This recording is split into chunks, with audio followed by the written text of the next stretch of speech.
Professor Ahmad Rafi Akhtar साहब को जानते हैं सब। अच्छा, आपका क्या ख्याल है, प्रोफेसर साहब ने कम्युनिकेशन स्किल्स की क्लासेस ली होंगी या कॉन्फिडेंस डेवलपमेंट की ट्रेनिंग ली होगी, या जावेद अहमद गामदी साहब ने ली होगी ट्रेनिंग, डॉक्टर इसरार ने, इशफाक साहब ने, बानो आपा ने, कोई ट्रेनिंग ली किसी ने?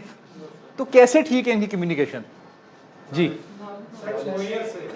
इन्होंने कोई प्रैक्टिस नहीं की, कम्युनिकेशन स्किल्स की कोई प्रैक्टिस नहीं की, नॉलेज की प्रैक्टिस की। अब ये नॉलेज की मैं आपको ना 7 किस्में बताने लगा हूँ, जिसकी वजह से आप लोगों को जो भूल जाती है ना चीज़ें, और जो आप लोग प्रेजेंट नहीं कर पाते, ये मसला आपका इंशाल्लाह हल हो जाएगा अभी 5 मिनट के अंदर अंदर। पहला स्टेप ये है कि जैसे आपने कोई तकरीर सुनी, लेक्चर सुना किसी का, और या कोई चीज़ आपने पढ़ी, ये एक स्टेप ऑफ नॉलेज है, 1 स्टेप। दूसरा स्टेप ये है कि जब आपने उस कंटेंट पे जो आपने पढ़ा या जो आपने सुना, उस पे आपने क्वेश्चन किया, ये आप एक स्टेप अहेड हो गए टू गेन नॉलेज। तीसरा स्टेप ये है कि आपने 5-5, 6-6 का ग्रुप बना लिया और उस कॉन्सेप्ट पे डिस्कशन हो रही है, ये तीसरा स्टेप हो गया उसी कंटेंट का। चौथा स्टेप ये है जब आपने उसको प्रैक्टिकल कर लिया, जैसे आपको मैं लेक्चर दिया मैंने आपको यहाँ पे कि आपने गाड़ी चलानी ऐसे है, आपने ऐसे ड्राइव करनी है, तो इस खड़े हुए यहाँ पे मैं आपको कितना सिखा सकूँगा ड्राइव करना? 20% मैं सिखा सकूँगा आपको यहाँ पे सिर्फ नॉलेज। 80% आपके अंदर तब सरायत करेगा जब आप उसको प्रैक्टिस करेंगे। अब वो प्रैक्टिस किस तरह करनी है उस नॉलेज की, उस पर अमल करके। जैसे ही आप अमल करेंगे, आप अब कंटेंट पे अमल कैसे करेंगे, ये एक मुश्किल सवाल है। एक आपने गाड़ी तो सीख लिया आपने, अब कंटेंट पे अमल आप कैसे करेंगे? कंटेंट पे अमल आप करेंगे जब आप उस कंटेंट को डिलीवर करेंगे, ये 5वां स्टेप है। और इस कंटेंट की मेराज पे आप तब पहुंचते हैं जब आपसे सवाल आया किसी सेशन में, जब जो कंटेंट आप डिलीवर कर रहे हैं और आपको सवाल का जवाब नहीं आया। जब आपको सवाल का जवाब नहीं आता, आप अंदर ही अंदर गिल्ट फील करते हैं, इंसल्ट फील करते हैं आप।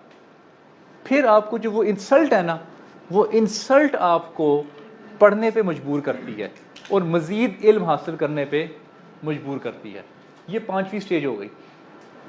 6ठी स्टेज ये है कि आपने किसी अल्लाह वाले के साथ, स्कॉलर के साथ, इंटेलेक्चुअल के साथ वक्त गुजारा हो। This is the most important stage of gaining, delivering and understanding the knowledge. अब आगे आपको ये भी बताऊंगा आगे जाके कि आपने वक्त उनके साथ कैसे गुजारना है। अच्छा जी, 7वीं स्टेज ये है जब आपको चीज़ें इल्हाम होनी शुरू हो जाती हैं, इंट्यूशन आपका आ जाता है। जब आप किसी चीज़ पे इतना ज़्यादा फोकस करते हैं कि आपको वो ख्वाब में आने शुरू हो जाती हैं चीज़ें, और आपको आपके साथ रहती हैं हर वक्त, तब आपको एक नॉलेज खुदा की तरफ से भी उस कंटेंट और उसके बारे में कहा जाता है। अगर आप एक्टिव रिएक्टिव हो जाएंगे, फिर ये सिलसिला यहीं पे रुक जाएगा। जैसे मैंने आपको मिसाल दी हज़रत इमाम अबू हनीफ़ा की, जब इल्हाम हुआ उनको, तो उनको अंदाज़ा हो गया कि ये अब स्टूडेंट मेरा क्या चाह रहा है। ये जब आप 7 स्टेजेस क्रॉस करेंगे, तब आपको आपका नॉलेज एक पुख्ता नॉलेज होगा। और कोशिश ये करें कि स्कॉलर के साथ, किसी फिलोसफर के साथ वक्त लगाएं सफ़र में। सफ़र में जब वो आप गाड़ी में जब उनके साथ बैठे होते हैं, they are very relax at that time. अच्छा, अब एक स्कॉलर है जो यहाँ पे खड़ा है, लेक्चर दे रहा है, वो कुछ और पर्सनैलिटी है। अब वो आपके साथ 1 to 1 मिलेगा, वो कुछ और होगा। उस सफ़र में जाएगा, वो कुछ और होगा। सवाल जवाब में सेशन होगा, वो कुछ और होगा। उसके जो तमाम शेड्स हैं वो आप कैप्चर करने की कोशिश करें। और इसीलिए मैंने आपको कहा था कि आप उसके साथ लकड़ी की तरह ठुक जाएं। जैसे ही आप उसके साथ ठुकते हैं तो वो फिर आपको भी मंजिल आपकी पार करवा देता है। हमारा ना एक ग्रुप हुआ करता था 4-5 लोगों का। हम सारा दिन लेक्चर अटेंड करते थे, किताबें पढ़ते थे, लाइब्रेरीज में जाते थे, और रात को 12 बजे से लेके सुबह 5-6 बजे तक हम डिस्कशन करते थे उस पर। जब आप डिस्कशन करते हैं ना, तब आप उसकी डेप्थ में जाके पहुँचते हैं। इसीलिए 2000 या 1000 किताबें पढ़ने के बावजूद भी आपकी वो नॉलेज और अंडरस्टैंडिंग डेवलप नहीं हो रही होती, क्योंकि आप एक ही स्टेप पे बहुत ज़्यादा वर्क कर रहे होते हैं। रीडिंग पे एक ही स्टेप पे काम हो रहा है, आप उस स्टेप के जो मनाजिल हैं वो तय करके ऊपर नहीं जा रहे होते। इसीलिए वो आपको विजडम जो है वो डेवलप नहीं हो रहा होता आपका। अच्छा जी, अब मैं आपको एक जो ये 7वां स्टेप है ना मेरा, जो मैंने इल्हाम का जो बताया आपको, ये मैंने जो भी रिसेंटली मेडिटेशन की ना श्रीलंका में, उसमें ये मेरे सामने वाज़ह हुआ। पहले मुझे 6 स्टेप्स का ही पता था कि ये 6 स्टेप्स ही नॉलेज के होते हैं। वो ज़िंदगी का बड़ा डिसीजन था। जैसे मैंने आपको कहा कि ज़िंदगी में जिसने बड़े डिसीजंस लिए हैं ना और रिस्क लिया है, उन्हीं लोगों ने कुछ ना कुछ पाया है। जो सोचते रहे कि उनको उस तरह से वो मुकाम हासिल नहीं हो पाता। अब वो वहाँ पे एक बड़ा मुश्किल था। बिलाल कुतुब साहब ने मुझे एक दफ़ा कहा कि आप ना ज़िंदगी में 10 दिन अकेले रहें, अंडरस्टैंडिंग ऑफ ह्यूमन के लिए। ह्यूमन की अंडरस्टैंडिंग करेंगे ना, रिलेशन तो बन ही जाएंगे। ये तो बड़ा आसान काम है। अंडरस्टैंडिंग इज़ मोर डिफ़िकल्ट, और इसमें ज़्यादा डेप्थ है, ज़्यादा काम इस पर हो सकता है। मुझे उन्होंने कहा कि आप 10 दिन अकेले रहें रूम में, आप किसी से बातचीत ना करें, कोई बुक नहीं, कोई मोबाइल नहीं, कोई कुछ नहीं। तो आपको अंदाज़ा होगा कि after 10 days another Ali Abbas will come out from the room. वो नहीं होगा जो पहले था।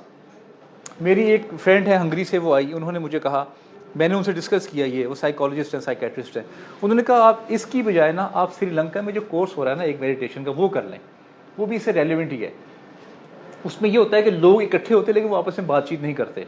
लेकिन अब मेरे लिए ये बहुत बड़ा डिसीजन था कि श्रीलंका में जाके 100% आपने खामोश रहना है, और आपने इस तरह आलती पालती मार के आपने 11 घंटे बैठना है, और उस 11 घंटे आपने वो खामोशी के साथ सांस की प्रैक्टिस करनी है, बस नथिंग एल्स। वहाँ जाके मुझे सबसे पहले अंदाज़ा हुआ कि ये वक्त क्या चीज़ है। जैसे ही आंखें बंद करके हम शुरू करते थे तो मैं टाइम देखता था कि 7:35 हुए। काफ़ी अरसे के बाद जब आंख खोलते थे तो 7:38। और जो टांगे थे, कंधे थे, जो घुटने थे ना, वो रह गए थे चौकड़ी मार के बैठ के। अच्छा, फिर मैंने सोचा कि जो वक्त है ये क्या एक डिफरेंट चीज़ है कि यहाँ पे जब हम होते हैं ना तो हमें शुरू से ना हम तकरीबन जो जल्दी का वर्ड है ना, वो कोई हमारा आगाज़ जो होता है, जल्दी जल्दी उठो। बच्चे माए को कह रही होती है, मौज ने स्कूल में जा रहा होता है, जल्दी उठो और जल्दी नाश्ता करो। जल्दी नाश्ता कर लिया, जल्दी गाड़ी में बैठो। जल्दी गाड़ी में बैठ कर मेरी तो बेटी ये कहती है, बाबा जल्दी गाड़ी चलाओ। मैंने कहा जल्दी गाड़ी चला दी। अच्छा, जब ऑफिस में पहुंचे तो वो जो हेड ऑफ डिपार्टमेंट थे, यार जल्दी असाइनमेंट करके दो। जल्दी असाइनमेंट कर ली। अच्छा, जल्दी लंच का टाइम हो गया, जल्दी खाना खा लें। जल्दी खाना खा लिया। अच्छा, उसके बाद असाइनमेंट दूसरी आ गई, जल्दी से असाइनमेंट करके दे दें। कर ली भाई। अच्छा, टाइम होने वाला है, जल्दी से काम खत्म करें। जल्दी से काम खत्म कर लिया। अच्छा, जब जल्दी घर पहुंचना है, वो सुबह से लेके ना रात तक माइंड में जल्दी चल रही होती है। अच्छा, सारी जिंदगी ना जल्दी जल्दी में गुजर रही है ना ऐसे। अच्छा, हुआ ये कि जैसे ही मैं बहरिया टाउन से मेरा घर, मैं कलमा चौक ऑफिस में आता हूँ तो तकरीबन 4000 गाड़ियाँ मैं देखता हूँ, और तकरीबन 1500 बिलबोर्ड रास्ते में नज़र आते हैं, बैनर्स, सड़कें, 4-5 हज़ार लोग नज़र आते हैं। अच्छा, और वहाँ पे फिर कंप्यूटर पे काम करना, फेसबुक पे तकरीबन 300-400 पोस्ट रोज़ देखनी, और 15-20 लोगों से बात करनी, और मैसेजेस 30-40 एक्सचेंज करने। अगर कहीं दिल ज़्यादा लगा हुआ तो फिर 100-150 भी हो जाते हैं एक्सचेंज। अच्छा, इस बात पे हंसते हैं सारे वैसे। मैसेज करते हैं सारे आप लोग।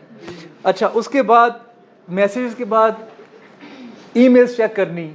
अच्छा, अब ये सारा कुछ ना ये माइंड रीड कर रहा है कि ये सुबह से लेके रात तक ये एक्टिविटी हो रही है।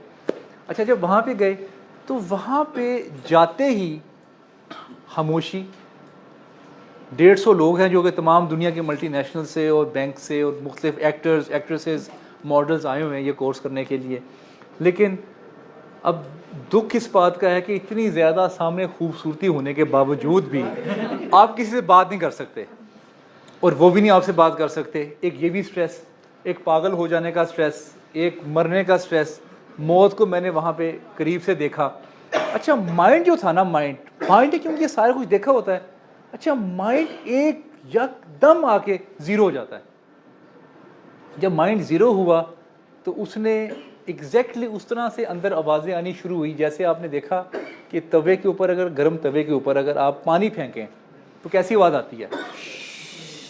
एग्जैक्टली ऐसी आवाज़ें ना माइंड ने देखा मैं किसी और दुनिया में आ गया हूँ।